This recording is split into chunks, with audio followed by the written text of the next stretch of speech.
আরম্ভ হতে চলেছে আংশিক খণ্ডগ্রাস সূর্যগ্রহণ। দিনের বেলাতেই গোটা পৃথিবী জুড়ে নেমে আসবে ভয়াবহ অন্ধকার, যার ফলে আগেভাগেই জনসাধারণের মধ্যে পড়ে গিয়েছে শোরগোল। আংশিক খণ্ডগ্রাস সূর্যগ্রহণে বিশাল প্রভাব পড়বে বিশ্ববাসীর জীবনে। বিগত প্রায় 150 বছরের মধ্যে সবচেয়ে বড়, বিরল ও মহাজাগতিক সূর্যগ্রহণ শুরু হচ্ছে। এই গ্রহণটি খুবই গুরুত্বপূর্ণ, কারণ গ্রহণের স্থায়িত্বকাল 3 ঘন্টা 53 মিনিট ধরে চলতে থাকবে, অর্থাৎ 4 ঘন্টার কাছাকাছি সময় ধরে একটানা ভাবে কিন্তু গ্রহণটি প্রায় সব জায়গা থেকেই দেখা যাবে। মাঝে মধ্যেই বিশ্ববাসী নানান ঘটনার সাক্ষী থেকে যায়, যার মধ্যে এই গ্রহণটি কিন্তু বেশি প্রভাবশালী। তো বন্ধুরা, বাংলাদেশ এবং ভারতের কোন কোন জায়গা থেকে এই সূর্যগ্রহণটি দেখা যাবে, তারই পাশাপাশি গ্রহণটি ভারত এবং বাংলাদেশের সময়ে কখন শুরু হবে এবং কখন শেষ হবে, গ্রহণের মধ্য সময় কখন থাকবে, কতক্ষণ পর্যন্ত গ্রহণের প্রভাব দেখা যাবে, সূতককাল কখন থেকে শুরু হচ্ছে, এই সময় আপনারা কি কি নিয়ম কানুন পালন করবেন, বিশেষ করে গর্ভবতী মহিলা এই সময় আপনারা কি কি করবেন আর কি কি করবেন না, এই সমস্ত বিষয়বস্তুকে কেন্দ্র করে বড় বড় জ্যোতিষ শাস্ত্রবিদরা কি কি তথ্য জানিয়ে দিয়েছেন। তো তাই কিন্তু আমি আজকে আপনাদেরকে জানিয়ে দেব এই ভিডিওটির মাধ্যমে। তাই বিস্তারিতভাবে জানতে হলে অবশ্যই ভিডিওটিকে শেষ পর্যন্ত মনোযোগ সহকারে দেখতে থাকবেন।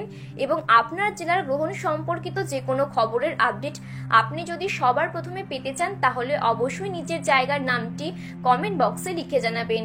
আর ভিডিওটি ভালো লাগলে একটি ছোট্ট লাইক করে উৎসাহিত করবেন এবং আমাদের ইউটিউব চ্যানেলটি সাবস্ক্রাইব করে পাশে থাকা বেল বাটনটি অল করে রেখে দেবেন।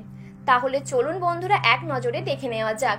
ইংরেজি তারিখ অনুযায়ী 29শে মার্চ এবং বাংলায় 15ই চৈত্র 1431 বঙ্গাব্দে শনিবার এই সূর্যগ্রহণটি সংগঠিত হবে। তো ভারতবর্ষ ও বাংলাদেশ থেকে আংশিক খণ্ডগ্রাস সূর্যগ্রহণ শুরু হচ্ছে ইংরেজি 29শে মার্চ 2025 সাল এবং বাংলায় 15ই চৈত্র 1431 সাল শনিবার। ভারতবর্ষের সঠিক সময়সূচি অনুসারে এই আংশিক খণ্ডগ্রাস সূর্যগ্রহণ শুরু হচ্ছে দুপুর 2:21 এবং গ্রহণ সমাপ্ত হচ্ছে সন্ধে 6:14 এবং গ্রহণের মধ্য সময় থাকছে বিকেল 4:17।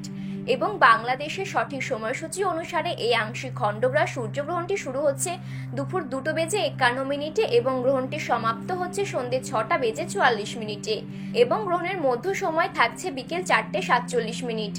ভারতবর্ষ এবং বাংলাদেশের প্রায় প্রত্যেকটি জায়গা থেকেই দেখা যাবে এই সূর্যগ্রহণটি।